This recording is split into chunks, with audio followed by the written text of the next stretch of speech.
यामिनी और माहिका कैफे में अंदर जाकर बैठ गई। तभी उनका ऑर्डर लेने आए वेटर को देखकर माहिका चौंक उठी, परंतु कबीर के चेहरे पर कोई भी भाव नहीं थे। उसने चुपचाप दोनों का अभिवादन किया और बोला, ऑर्डर प्लीज़ मैम। उन दोनों का ऑर्डर लेकर कबीर तो चला गया, पर माहिका के मन में हज़ारों सवाल थे। ये यहाँ क्या कर रहे थे?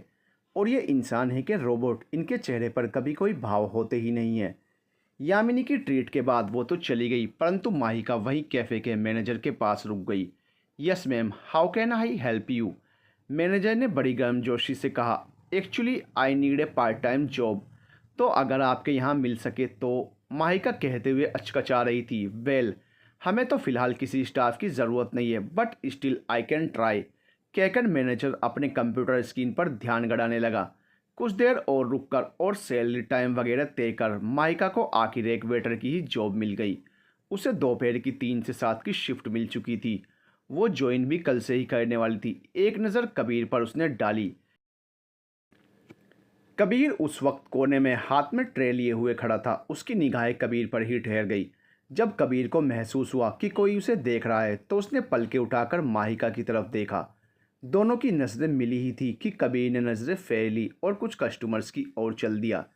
माहिका ने गुस्से से आंखों को बंद किया और हौले से उफ, ये अजीब इंसान पागल है, बोलकर बाहर निकल गई। पिछले 1 महीने से माहिका और कबीर के बीच चल रही कोल्ड वार से घर में सब वाकिफ़ थे, परंतु इन दोनों के बीच किसी ने बोलना सही नहीं समझा। वैसे भी एक पानी था तो दूसरी आग। पर आज जब डिनर के वक्त माहिका बार बार कबीर की ओर चिढ़ी हुई नज़रों से देख रही थी और अपना गुस्सा चम्मच से प्लेट पर निकाल रही थी, उसे देखकर अर्जुन ने दोनों के बीच की गलतफहमी को दूर करने की सोची। पर दोनों में तकरार भी किस टॉपिक पर हुई थी ये कोई नहीं जानता था। डिनर के बाद माहिका अपने कमरे में आ गई और बड़बड़ाने लगी, ये इतने अजीब क्यों हैं? मतलब 1 महीना हो गया पर मुझे ये समझ नहीं आ रहा है कि मसला है क्या। हद है यार, और आज तो हद की भी हद पार कर दी। सीधे मुंह पर इग्नोर। ये खुद भी कौन सी महान हस्ती है जो इन्हें देखने में मरी जा रही थी। अब तो मैं भी इग्नोर करूंगी, देख लेना। पागल और अजीब इंसान।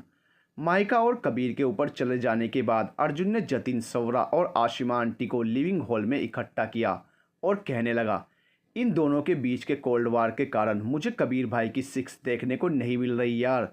कुछ तो करना पड़ेगा। जतिन ने एक नज़र उसे घूर कर देखा, फिर कहा, साले तू तो उसका पेचअप करवा के भी उनका ब्रेकअप करवा सकता है, तू कोई आइडिया मत निकालियो। अर्जुन ने पहले तो मुंह बिगाड़ा, फिर एकदम मुंह बड़ा करके बोला, पेचअप ब्रेकअप मतलब कि स्वीट हार्ट और कबीर भाई के बीच लव शव है क्या? हाई ला, किसी ने मेरे को बताया क्यों नहीं बे?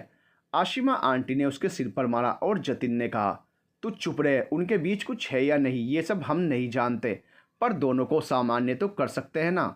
मतलब जैसा कबीर है उसे हिसाब से लव छोड़ दोस्ती भी पॉसिबल नहीं, पर हम कम से कम ऐसा कुछ करें जिससे कि दोनों इग्नोर तो ना मारें एक दूसरे को।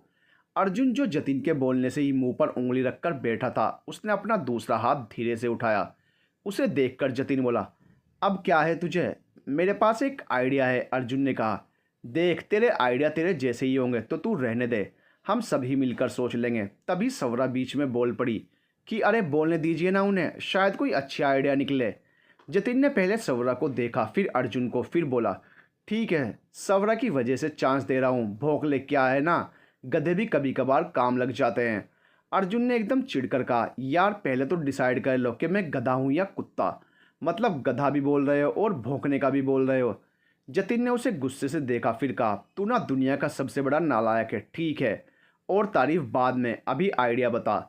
अर्जुन ने बड़बड़ा कर कहा, इतनी बेइज्जती तो मेरी बहन भी नहीं करती, कसम से। अगर कॉलेज की वजह से इधर फंसाना होता ना तो अभी घर छोड़ देता, फिर पता लगती मेरी इम्पोर्टेंस। अभी बड़बड़ाना बंद कर और जल्दी से आइडिया बोल। हाँ हाँ कह रहा हूँ। फिर अर्जुन ने सबको अपना प्लान समझाया। मैंने पहले ही कहा था ना कि नालायक के आइडिया भी नालायक ही होंगे। कौवे के मुंह से कोयल की बोली निकल ही नहीं सकती। पूरा प्लान सुनने के बाद जतिन के मुंह से यही निकल पाया। अर्जुन चुपचाप दूसरी तरफ घूम गया और उसने अपनी ठुड्डी पर हाथ रख दिया और मुंह लटका दिया। फिर बड़बड़ाया, इतना तो अच्छा आइडिया है, हीरे की पहचान तो सच्चा जौहरी ही कर सकता है। तब सवरा बोली, ओफो, आइडिया उतना बुरा भी नहीं है और फिलहाल उसे करने के अलावा और कोई चारा भी नहीं है, तो यही आजमा लेते हैं ना, क्या पता काम कर जाए। अर्जुन एकदम से खुश हो गया और उछलकर बोला, सच में भाभी माँ समान होती है, लव यू भाभी। पर बाद में उसे रियलाइज़ हुआ कि वो आशिमा आंटी के सामने सवरा को भाभी बोल चुका था। जतिन, सवरा और अर्जुन ने डरते हुए उन्हें देखा तो वे बड़े गुस्से में नजर आ रही थी। कब से चल रहा है ये सब? आशिमा आंटी ने पूछा। जतिन ने डरते हुए कहा, आंटी वो मैं आपको सब कुछ समझा सकता हूँ। आंटी ने फिर से कहा, पर इस बार थोड़ा ज़ोर से। तन्ने पूछा गया है कि कब से चल रहा है ये सब, उसका ही जवाब दे। सवरा ने भी डरते हुए कहा, 4 महीने। आशिमा आंटी एकदम नॉर्मल हो गई और बोली, मतलब मुझे भी सही समय से पता है, पीछे से पता ना चला। बाकी तीनों उन्हें बस घूरते रहे। क्या कभी देखा नहीं मुझे? अरे मैं पहले से सब जानती हूँ और अपने दोनों बच्चों के लिए खुश हूँ। सबने एक राहत की सांस ली और जतिन ने कहा, आज तो लगा था कि मर गया, पर you are super duper aunty. फिर सब हंसते हुए प्लान डिस्कस करने लगे। ठीक है, तो फिर कल शाम को होगा ये प्लान एग्जीक्यूट।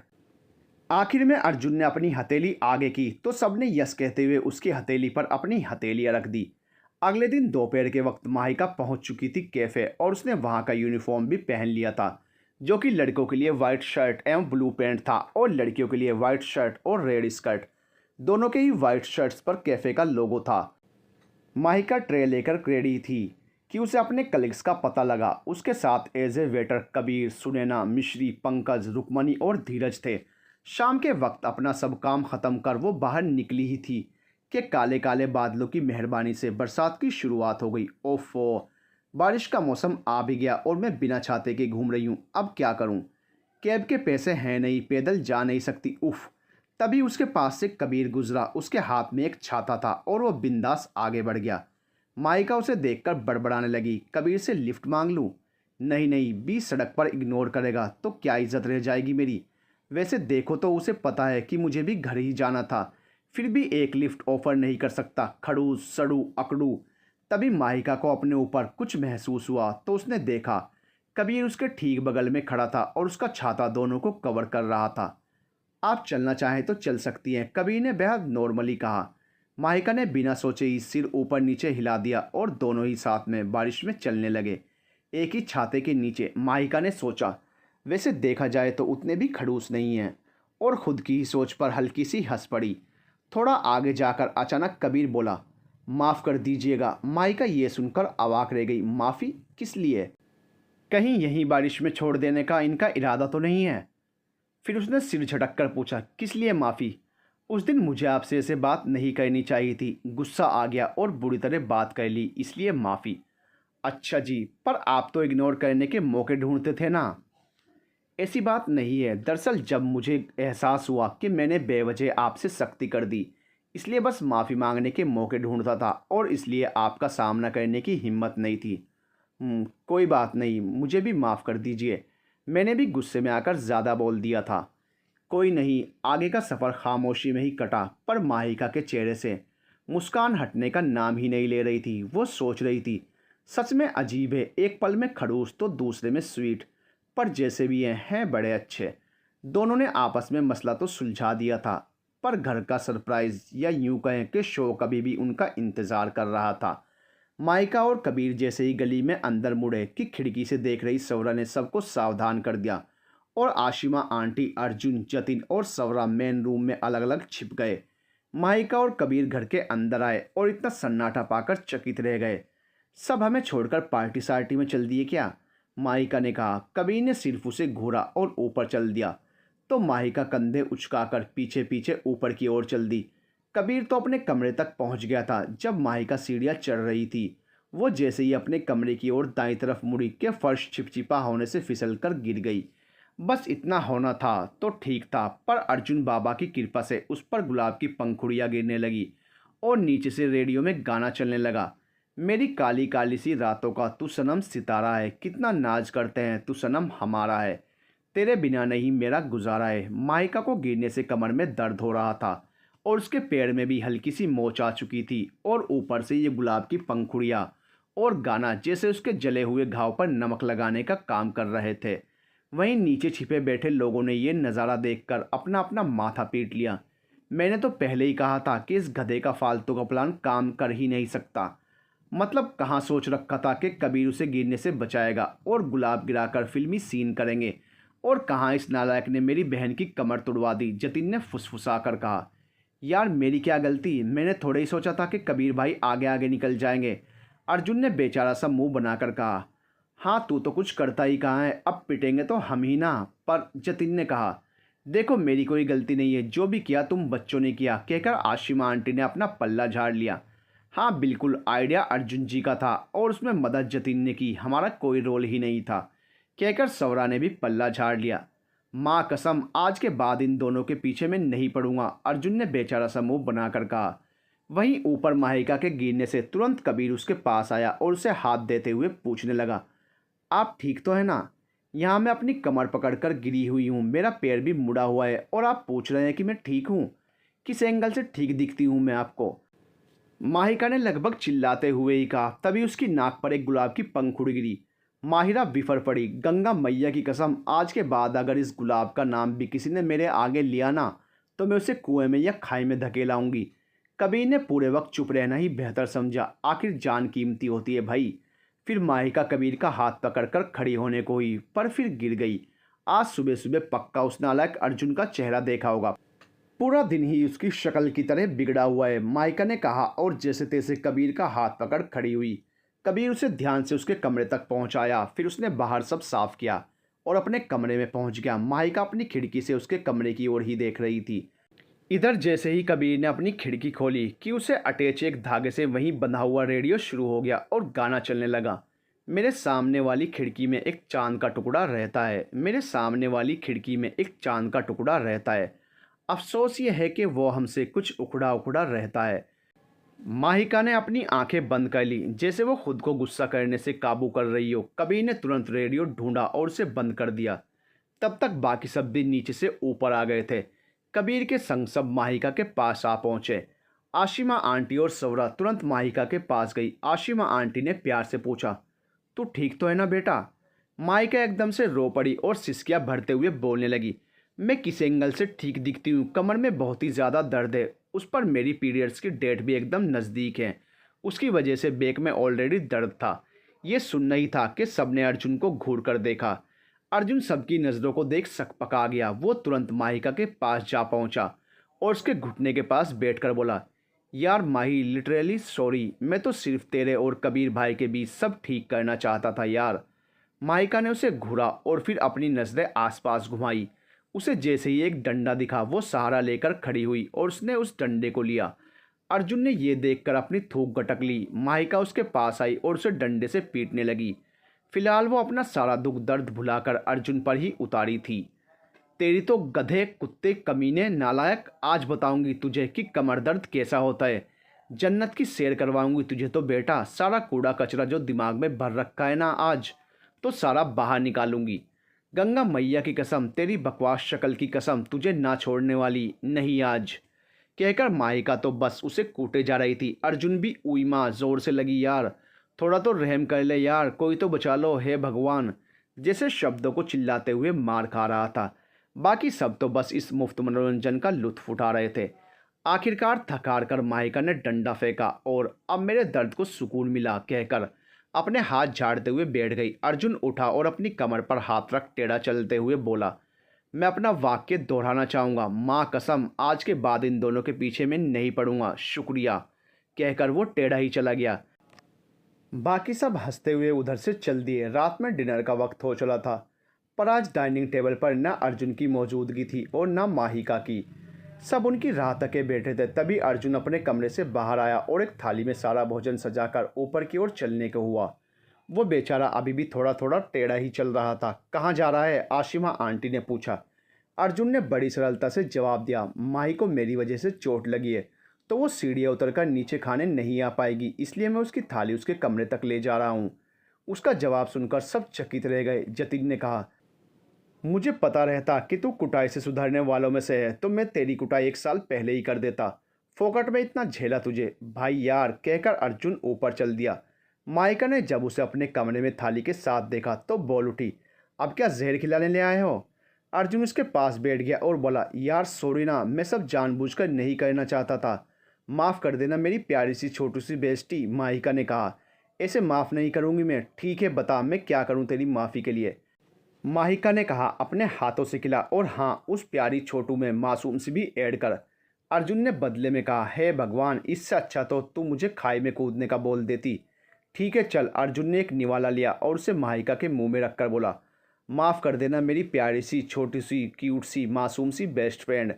किया माफ़, कहकर दोनों ही हंस पड़े और एक दूसरे को खिलाने लगे। भाई कुछ प्यार बच जाए तो हमें भी दे दो, जतिन ने कहा। बाकी सब दरवाजे पर खड़े उन्हें ही देख रहे थे। माहिका ने हंसकर हाँ में सिर हिलाया तो सब अंदर चले आए। सब प्यार से एक दूसरे को खिलाने लगे। माहिका ने जब निवाला कबीर की ओर बढ़ा दिया तब दोनों ही एक दूसरे की आंखों में खोसे गए थे।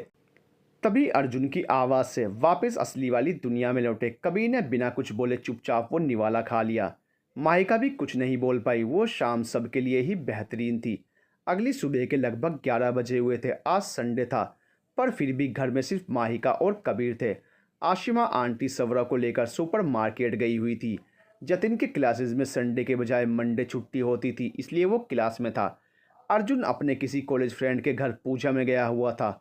कबीर अपने कमरे में बैठकर आराम से किताब पढ़ रहा था कि उसे सामने वाले कमरे में से कुछ गिरने की आवाज़ आई। उसने किताब रखी और माहिका के कमरे की ओर चल पड़ा। ओह सॉरी, मैंने आपको डिस्टर्ब कर दिया ना। दरअसल मैं वो जग लेना चाह रही थी पर मेरा हाथ पहुंच नहीं रहा था। उसके चक्कर में यह शोपीस गिर गया। माहिका ने कबीर को देखकर कहा, कोई बात नहीं, शोपीस टूटा नहीं था। इसलिए कबीर ने उसे उठाकर वापस अपनी जगह पर रख दिया और जग लेकर माहिका को दिया। वैसे आपका कमर दर्द ज़्यादा ही बढ़ गया क्या, जो आप खड़ी नहीं हो पा रही हैं? कबीर ने पूछा। हाँ, दरअसल कमर का दर्द पहले से बढ़ गया है। कबीर ने माहिका को गौर से देखा। सचमुच वो चेहरे से ही काफ़ी थकी हुई नजर आ रही थी। कबीर बिना कुछ कहे बाहर निकल गया। इन्हें क्या हुआ? ओह हाँ, शिट। शायद उन्हें अजीब लगा हो कि ये बात मैं उन्हें बता रही हूँ। मैं भी ना यार, कहकर माहिका ने अपना सर पीट लिया। आधे घंटे बाद कबीर वापस माहिका के पास आया। उसके हाथ में हॉट वाटर बैग था तो दूसरे में थैली। ये रखिए, इससे आपको अच्छा लगेगा। हॉट वाटर बैग देते हुए कबीर ने कहा। फिर उसने अपने दूसरे हाथ की बैग दी और उससे बोला, और इसमें कुछ असाइनमेंट हैं। वैसे आपको और कुछ चाहिए हो तो बता दीजिएगा या फिर कॉल कर दीजिएगा। फिर उसे ध्यान आया कि उन दोनों के पास एक दूसरे के नंबर अभी तक नहीं थे, तो उसने माहिका का फ़ोन लिया और उसमें खुद का नंबर सेव कर वो बाहर चल दिया। पीछे माहिका शुक्रिया कहने के लिए भी मुंह नहीं खोल सकी। बस उसके चेहरे पर एक लंबी वाली मुस्कान और दिल में ढेर सारा सम्मान भर चुका था। अगले दिन इंस्टीट्यूट से छूटने के बाद माहिका और यामिनी दोनों ही कैफ़े चली गई। माहिका की शिफ्ट थी और यामिनी फ्री थी तो उसके साथ चल दी। आज कैफ़े में बहुत भीड़ थी, कहीं पर भी एक भी टेबल खाली थी नहीं, इसलिए यामिनी कन्फ्यूज सी खड़ी हुई थी। तभी माहिका ने देखा कि एक कोने वाली 2 सीटर टेबल पर अर्जुन अकेला बैठा हुआ था। माहिका यामिनी को लेकर उधर चल दी। अरे अर्जुन, तू इधर क्या कर रहा है? माहिका ने पूछा। क्यों, इधर बाहर अर्जुन नॉट अलाउड का बोर्ड लगा हुआ है क्या? अर्जुन ने कहा। नहीं अर्जुन, नॉट अलाउड तो नहीं लिखा, पर हाँ डॉग्स नॉट अलाउड ज़रूर लिखा हुआ है, कहकर माहिका हंसने लगी। साथ में खड़ी यामिनी भी हंसने लगी। अर्जुन ने माहिका को चिढ़कर देखा, फिर उसकी नज़र यामिनी पर गई। तू चुप कर, वैसे तेरे साथ ये बेबी डॉल कौन है? ये सुनकर जहां माहिका ने अपना सर पीट लिया वहीं यामिनी का मुंह खुला का खुला रह गया। देख ले बेटा, ये जो डॉल है ना, ये बारबी नहीं है, अनाबेल है, अनाबेल। रात में सो नहीं पाएगा तू, माहिका ने कहा। तूने मेरा इस लफंगे से पीछा छुड़वाया या मेरी बेइज्जती कर दी? यामिनी ने कहा तो अर्जुन हंसने लगा। अरे छोड़ यार, तू मेरी बेस्ट फ्रेंड, ये मेरा बेस्ट फ्रेंड, मतलब हुए ना तुम दोनों आपस में बेस्ट फ्रेंड। ठीक है बैठ, अभी इधर जगह नहीं है और कहीं पर तो, कहकर माहिका अपनी शिफ्ट के लिए चल दी। मजबूरन यामिनी को वहीं बैठना पड़ा। वो बैठ गई। फिर अर्जुन ने कहा, देख माही मानती होगी तुझे उसका बेस्ट फ्रेंड, पर उसका इकलौता बेस्टी सिर्फ और सिर्फ मैं हूँ। तुझसे ज़्यादा जानता हूँ मैं उसे। ओह हेलो, किस दुनिया में जी रहे हो मिस्टर? वो सिर्फ मेरी बेस्टी है, तुम्हें तो गलती से बोल दी होगी। यामिनी ने पलटवार किया। देख बेटा, ऐसा है ना, मुझको मत सिखा। तुझसे पहले और तुझसे ज़्यादा जानता हूँ मैं उसे। अबे ओए तू चुप कर, लड़की है उस बात का लिहाज कर रहा हूँ, वरना वरना क्या? हाँ बोलना आगे, वरना क्या? दोनों अब तक ज़ोर ज़ोर से चिल्लाने लगे थे। कैफ़े में सभी उन्हें ही देख रहे थे। माइका जल्द से उनके पास पहुंची। क्या कर रहे हो दोनों? पब्लिक देख रही है पूरी। लड़ क्यों रहे हो यार? कुत्तों की तरह लड़ रहे हो। पब्लिक वीडियो बनाकर वायरल कर देगी ना तो मीम बन जाओगे, मीम। माहिका ने कहा। कैफ़े के मैनेजर ने बाकी कस्टमर्स से माफ़ी मांगी तो सब अपने काम में वापस व्यस्त हो गए। मैंने कुछ नहीं किया, इसने शुरुआत की, यामिनी ने अर्जुन की तरफ देखते हुए कहा। तो औकात पर तो मैं गया था ना। हाँ तो तुमने ऐसी बात की तो मैं क्या करती। देख ज़्यादा ना बोल। क्या किया मैंने? अरे बस करो यार, दोनों हद करते हो। इस बार माहिका चिल्ला उठी। फिर से कैफे के सब लोग उनकी तरफ देखने लगे। माहिका ने तुरंत माफ़ी मांगी, फिर अर्जुन और यामिनी से फुसफुसा कर कहा, देखो जितना लड़ना हो घर जाकर लड़ना, अभी चुप बैठो यार। मैं तो चुपी थी, इसको कहो, यामिनी ने नाक सिकोड़ते हुए कहा। यामिनी प्लीज़ यार अभी बंद करो ये, वैसे लड़ क्यों रहे थे दोनों? माहिका ने कहा। तू ही बता, तू मेरी बेइज्जती है या फिर इसकी? यामिनी ने कहा। ऑफ कोर्स मेरा नाम लेगी माही, अर्जुन ने कहा। शक्ल देखिए अपनी, नाम तो वो मेरा लेगी। मेरा मेरा मेरा बोला ना मेरा। अबे चुप करो यार, मैं दोनों की बेइज्जती हूँ यार, मेरे लिए तुम दोनों एक समान और इम्पोर्टेंट हो। लड़ो मत प्लीज़, माहिका ने कहा। पर ज़्यादा ज़रूरी कौन है? अर्जुन ने कहा। ऑफ कोर्स मैं। अरे बंद करो दोनों बकरियों की औलाद। कसम से अभी एक भी शब्द अगर तुम दोनों में से कोई बोला ना तो मैं गोली से भेजा उड़ा दूंगी दोनों का। चुपचाप बैठो दोनों, मेरे लिए दोनों ही सबसे ज़्यादा ज़रूरी हो, समझे? पर अभी एक आवाज़ निकाली ना तो मैं भूल जाऊंगी कौन हो तुम दोनों और कूट दूंगी कसम से। माहिका ने गुस्से से कहा, फिर अपना काम करने चली गई। इधर दोनों चुपचाप तो हो गए थे, पर सिर्फ उनकी ज़बान से गोलियां चलना बंद हुआ था। आंखों से तो गोलियों की बरसात कर रहे थे एक दूजे पर। कभी जीभ निकालकर अर्जुन यामिनी को चिढ़ाता तो कभी यामिनी आंखें निकालकर उसे डराती। जब तक दोनों को ऑर्डर लेकर माहिका वापस नहीं आई तब तक यही चलता रहा। गुड, ऐसे ही अच्छे बने रहो दोनों, कहकर माहिका वापस चली गई। पर नीचे चल रहा टांगों का वार उसने मिस कर दिया। दोनों टेबल के नीचे से एक दूसरे पर लाते बरसा रहे थे। इधर माहिका को 10 मिनट का ब्रेक मिला था, इसलिए वो स्टाफ के स्पेशल रूम में अंदर चली गई। वहाँ कबीर पहले से मौजूद था। वो उसके बगल में जाकर बैठ गई। बहुत थक गई यार मैं, बैठते ही ये शब्द माहिका के मुंह से निकले। तो आप आज की छुट्टी ले लेती, कबीर ने उसकी तरफ मुड़ते हुए कहा। जो आपने दवाई दी थी उससे काफ़ी आराम मिला, धीरे धीरे ठीक हो जाएगा। माहिका ने हल्की मुस्कुराहट के साथ कहा। कबीर भी हौले से मुस्कुरा उठा, पर हाँ उसने चेहरे पर मुस्कुराहट को आने से पहले ही रोक लिया। थोड़ी देर के रेस्ट के बाद माहिका वापस उठी और जाने को ही उसका पैर अचानक से मुड़ गया और वो सीधा जाकर कबीर की गोद में गिर गई। माहिका का मुंह खुला का खुला रह गया और आंखें शर्म एवं डर से बंद हो गई। वो तुरंत उठी और सॉरी सॉरी कहते हुए बाहर की ओर भाग गई। शर्म से उसने एक बार मुड़कर भी पीछे नहीं देखा। पीछे से ना चाहते हुए भी कबीर के चेहरे पर एक लंबी सी मुस्कान विराजमान हो ही गई थी। शाम का वक्त था जब अर्जुन यूं ही सड़क पर टहलने निकला था। वो टहलते टहलते कुछ दूरी पर बने एक पार्क तक पहुंच चुका था। तभी उसने वहां देखा कि यामिनी वहां पार्क में ही थी और एक लड़का जिसने पुलिस की वर्दी पहन रखी थी उसे ज़बरदस्ती गले लगाने की कोशिश कर रहा था। और यामिनी उस लड़के की मजबूत बाहों में से छूटने की नाकाम कोशिशों में लगी हुई थी। अरे ये तो वही कैफ़े में मिली नक्सड़ी है, माई की दोस्त। ये तो मुसीबत में लग रही है, इंसानियत के नाते मुझे इसकी मदद करनी चाहिए, सोचकर अर्जुन स्लीव्स फोल्ड करता हुआ उसके पास पहुंचा। उसने अपनी बेल्ट भी निकाल ली थी और उस लड़के को तुरंत धक्का देकर यामिनी से दूर किया। फिर बेल्ट को अपने हाथ में फोल्ड करते हुए बोला, नालायक बेशरम, वर्दी पहनकर भी लड़की को छेड़ता है, घर में माँ बहन नहीं है क्या? और अर्जुन उस लड़के को बेल्ट से पीटने लगा। अब वो लड़का था भी पुलिस वाला, कसी हुई बॉडी और मसल्स थे उसके पास भी, ऐसे ही मार थोड़ी ही खाता। वो भी अर्जुन को पीटने लगा। यामिनी दोनों को रोकने की नाकाम कोशिश करती रही। कुछ देर बाद अर्जुन हाफ गया। पुलिस वाला तो ना के बराबर पिटा था, पर अर्जुन के तो होंठों के कोड़ों से भी खून भी निकल आया था। वो तो गनीमत था कि पार्क में उस समय उस जगह पर कोई था नहीं, वरना अब तक तो वो वीडियो वायरल भी हो चुकी होती। अर्जुन ने हाफते हुए कहा, 2 मिनट ब्रो, रुक जा 2 मिनट। तब यामिनी को अच्छा मौका लगा दोनों की लड़ाई बंद करवाने का, तो वो तुरंत बोल पड़ी, आप दोनों लड़ क्यों रहे हो यार? पिछले जन्म का बदला ले रहे हो क्या? उस पुलिस वाले ने कंधे उचकाकर कहा, मुझे नहीं पता, यही आकर हीरोगिरी करने लगा।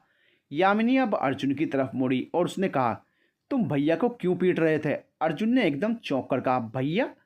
यामिनी ने कहा, हाँ ये मेरे भैया हैं, और कुछ पूछो उससे पहले ये भी बता दूं कि ये मेरे अपने सगे भैया हैं, इंस्पेक्टर राघव। अर्जुन ने लड़खड़ाती जुबान से कहा, भैया? मतलब ये तुम्हें छेड़ नहीं रहे थे? यामिनी ने चिल्लाकर कहा, आर यू स्टूपिड? मेरे भैया पराई लड़की को भी नहीं छेड़ते, मुझे क्यों छेड़ेंगे? सब तुम्हारे जैसे नालायक नहीं होते इडियट। पर वे तुम्हें ज़बरदस्ती गले लगा रहे थे और तुम दूर भाग रही थी। यामिनी ने अपना सर पीट कर कहा, हाँ तो उन्होंने अपना शॉपिंग पर ले जाने का वादा पूरा नहीं किया था तो मैं नाराज़ थी उनसे। तो वे बस मना रहे थे। तुम्हें किसने कहा था बीच में पढ़कर हीरो बनने का? शक्ल और अकल देखो पहले अपनी, विलेन बनने के लायक भी नहीं हो। तब राघव ने अपनी बेल्ट वापस भरते हुए कहा, मेरी ड्यूटी का टाइम हो गया है तो मैं चलता हूँ। और हाँ यामी, दोस्त थोड़े अकल वाले बनाया करो, वरना पता लगे रोज किसी की मैयत में शामिल होना पड़ेगा। कहकर राघव अर्जुन को घूरते हुए निकल गया। राघव के निकलने के बाद अर्जुन ने भी अपनी बेल्ट लगाई। उसका शर्ट दाईं तरफ के कंधे से थोड़ा सा फट गया था, तो उसने उसे थोड़ा सीधा किया और नसीब ही खराब है बड़बड़ाते हुए चल दिया। पीछे से यामिनी हंसती रह गई। माहिका सीढ़ियाँ उतरकर नीचे आई और रसोई घर में से एक जूस की बोतल लेकर वापस ऊपर चढ़ने को हुई, और ध्यान कहीं और रहने की वजह से सामने से सीढ़ियों से उतर रहे कबीर से टकरा गई। आपको भगवान ने आंखें दी हैं या आलू? मतलब जब भी देखो आप या तो गिरती पड़ती रहेंगी या फिर टकराती। संभल कर चला नहीं जाता क्या? कबीर ने थोड़ा सा चिढ़ते हुए कहा, क्योंकि सारा जूस उसकी शर्ट पर गिर चुका था। अरे सॉरी सॉरी, माहिका ने कहना शुरू ही किया था कि कबीर ने उसे बीच में टोक दिया। बस गलती करके सॉरी बोल दो। शर्ट अब आप धोकर देंगी क्या? कबीर ने कहा। माहिका ने तुरंत कहा, ठीक है मैं धोकर देने को तैयार हूँ, आप शर्ट निकालिए। कबीर ने चौंकते हुए कहा, क्या दिमाग खिसक गया है आपका? ओफो, आप निकालिए अभी के अभी शर्ट को। अरे पर कुछ नहीं, निकालिए ना शर्ट। नहीं कोई आवश्यकता नहीं, मैं खुद से धो दूंगा। शुक्रिया कहकर कबीर वहाँ से तेजी से चला गया, लगभग भाग ही गया। उसके जाने के बाद माहिका हंसने लगी, फिर बोली, देखा बच्चू, मुझे भी आता है लोगों को तंग करना। उसका ठेका सिर्फ आपने नहीं ले रखा, और अब तो आप अपने असली अवतार में आ ही गए। मतलब ना जाने बीच में कुछ दिन क्या हो गया था आपको कि बड़े स्वीट बनकर घूम रहे थे, पर अब तो हो ही गए आप खड़ूस, आई मीन नॉर्मल। कहकर माहिका मस्ती से कूदती हुई अपने कमरे में चल दी। उसे नहीं पता था कि सीढ़ियों के नीचे ही खड़े कबीर ने सब सुन लिया था। अच्छा जी, मतलब ऐसी बात है। अब देखिए आपकी मैं क्या करता हूँ। अगली बार मुझसे पंगा लेने से डरेंगी आप। माइका अपने कमरे में मस्ती से हेडफोन लगाकर गाने सुन रही थी कि दरवाजे पर दस्तक हुई। उसने देखा तो कबीर था। उसने अपने हेडफोन्स निकाल दिए और कहा, अरे आइए ना। कबीर अंदर आया और बिना कुछ बोले अपनी शर्ट खोलने लगा। माइका एकदम से चीख पड़ी और बोली, दिमाग कहाँ छोड़ा है आप? ये क्या कर रहे हो? कबीर ने तीसरा बटन खोलते हुए कहा, आपने ही कहा था कि मैं आपको शर्ट दे दूं, आप धोकर देंगी, बस वही कर रहा हूँ। माइका ने तुरंत अपनी आंखें ढक दी और उल्टी घूम गई, फिर बोली, अरे मैंने तो ऐसे ही बोल दिया था, मेरा ये मतलब नहीं था। तब तक कबीर ने अपनी शर्ट निकाल दी थी और उसे माहिका के बिस्तर पर फेंक दिया। फिर माहिका के चेहरे के नज़दीक गया और बोला, पर मुझे तो यही मतलब लगा। कबीर माहिका के बेहद करीब था। उसके जिस्म से आती खुशबू माहिका के मन में हलचल पैदा कर रही थी। उसने कानों के पास टकराती कबीर की गर्म सांसें उसकी दिल की धड़कनें बढ़ाने में काफ़ी थी। माहिका का पूरा चेहरा सुर्ख लाल हो उठा था और उसकी आंखें कसकर भिजी हुई थी। वो बेआवाज सी वैसे ही खड़ी रही। कुछ देर तक कोई हलचल ना होने से माहिका ने धीरे से एक आंख खोली, फिर दूसरी, फिर गहरी सांस लेकर पीछे मुड़ी कि वापिस चीख कर आंखें बंद करती हुई घूम गई। कबीर अभी भी वैसे ही उसके पीछे खड़ा था। आप गए नहीं? खुद को संभालती हुई माहिका बोली। क्यों? आप भगाना क्यों चाह रही हैं? ऐसे देखकर दिल बेकाबू बन रहा है क्या? कबीर ने सर्द आवाज में कहा। ऐसा कुछ नहीं है, अब आप जाइए, नहीं तो मैं ना चिल्ला दूंगी। कबीर हंसते हुए बाहर निकल गया, साथ ही साथ कहता गया कि शर्ट धो दीजिएगा मैडम। उसके जाते ही माइका ने लंबी सांस छोड़ी और बोली, इनसे अब दूरी बनाकर ही रखना पड़ेगी। न जाने कब कौन से अवतार में सामने आ जाएंगे। शाम का वक्त था जब माइका को छोड़कर सब हॉल में इकट्ठा हुए थे। उनके साथ यामिनी भी थी, जिसे खुद अर्जुन इंस्टीट्यूट से लिवा लाया था। माइका कैफ़े में थी। कबीर की ज़बरदस्ती कैफ़े से लीव करवाई गई थी। जतिन ने कहना शुरू किया, तो परसों माही का बर्थडे है और इसलिए हम चाहते हैं कि उसका यह पहला बर्थडे हमारे साथ यादगार रहे, इसलिए आप सबको यहाँ इकट्ठा किया गया है। उम्मीद है सब साथ देंगे। अरे बिल्कुल, स्वीट हार्ट का बर्थडे तो एकदम इंटरेस्टिंग बनाएंगे। अपने दोनों हाथों को रगड़ते हुए अर्जुन ने कहा तो सब उसे घूरने लगे। Okay fine, I was kidding, आगे बढ़ें। अर्जुन ने कहा, इसको छोड़ो, आप सब जन्मदिन यादगार बनाने में साथ देंगे? जतिन ने पूछा। सबने जतिन की हाँ में हाँ मिलाई। फिर जन्मदिन को यादगार बनाने के तरीके ढूंढने लगे। आखिर में कुछ तय कर और डिस्कस कर सब अपने अपने रास्ते चल दिए। रात के समय माहिका अपने कमरे में थी। उसने कबीर की शर्ट धो दी थी और उसे प्रेस कर रही थी। वैसे तो मैं लॉन्ड्री में भी डाल सकती थी आपकी शर्ट को, पर ना जाने क्यों मन हुआ आपकी शर्ट अपने हाथों से धोने का। उफ, पागल करके ही छोड़ेंगे आप मुझे। माहिका खुद से ही बड़बड़ाती जा रही थी। प्रेस करने के बाद उसने शर्ट अपने हाथों में ली। काले रंग की सफ़ेद चेक्स वाली शर्ट थी, नई धुली हुई थी, इसलिए उसमें से खुशबू भी मोहक सी आ रही थी। खूब जचती है ये शर्ट आप पर। माइका ने शर्ट को अपने हाथों में लेकर उसे देखते हुए कहा। फिर ना जाने उसे क्या सूझा, उसने अपनी टी शर्ट पर उसे पहन लिया। उसने खुद को आईने में निहारा और खुद को संवारने लगी। कानों में झुमके पहने, हाथों में चूड़ियाँ चढ़ाई और खुद पर परफ्यूम छिड़क लिया। आपका तो ठीक है, पर मैं भी खूब जच रही हूँ आपके कपड़ों में। अपनी ही कही बात पर माइका खुद ही झेंप कर शर्मा गई। ये क्या हो गया है आज, मुझे अजीब सी बहकी बहकी बातें कर रही हूँ। लगता है अर्जुन के साथ रहने से दिमाग खिसकता जा रहा है मेरा। उसने वो शर्ट निकाली और उसे प्यार से फोल्ड किया। फिर चल पड़ी कबीर के कमरे की तरफ। उसने दरवाजे पर नॉक किया और कबीर की इजाज़त से अंदर चल दी। ये लीजिए आपकी शर्ट, धोकर अच्छे से प्रेस करके दे रही हूँ। एहसान जैसा कुछ नहीं हुआ, पर आप चाहें तो धन्यवाद कह सकते हैं, माइका ने कहा। कबीर ने अपनी एक आईब्रो चढ़ाई, फिर उसके हाथ से शर्ट लेकर उसने शर्ट को चेक किया। इसमें से लेडीज़ परफ्यूम की महक आ रही है और आप चाहती हैं ऐसी शर्ट को मैं अपने पास रख लूं अथवा इसके लिए आपका शुक्रिया अदा करूं, तो इस खुशफहमी में मत रहिए और इस शर्ट को अब आप ही रखिए। माइका ने कंधे उचकाकर शर्ट उठाई और लेकर चली गई अपने कमरे में। आज उसे न कबीर पर गुस्सा आ रहा था, न उसे नाराज़गी सी महसूस हो रही थी। उसने शर्ट को अपने हाथ में लेकर कहा, तो चलिए आज से आपको खड़ूस मालिक की जगह स्वीट मालकिन पहनेगी, कहकर वो हल्के से हंस पड़ी। नीचे आशिमा आंटी ने खाना बनाते हुए गाना चला दिया कि थोड़ा थोड़ा प्यार हुआ तुमसे, कि थोड़ा इकरार हुआ तुमसे। माइका के जन्मदिन के एक दिन पहले। आज सुबह से ही माइका को कुछ भी अच्छा नहीं लग रहा था। आज सुबह से ना ही ब्रेकफास्ट के दौरान डाइनिंग टेबल पर अर्जुन ने उसके साथ खट्टी मीठी वाली नोक-झोंक की थी और ना ही उसके जतिन भैया ने गुड मॉर्निंग बच्चा विश किया था। आज सुबह से ही सब इतना अजीब बर्ताव क्यों कर रहे हैं? ना अर्जुन ने ढंग से बात की और ना ही जतिन भैया और कबीर, उन्होंने तो सामने भी नहीं देखा। इनफैक्ट आशिमा आंटी और सवरा ने भी इग्नोर कर दिया। इंस्टीट्यूट में यामी ने भी अच्छे से बात नहीं की। सबके सब आज ही बिजी हो गए क्या? मतलब क्यों? माइका अपनी ही उलझन में बैठी हुई थी। उसे आज सुबह से ही उस सब के बारे में सोचकर रोना आ रहा था। To be continue.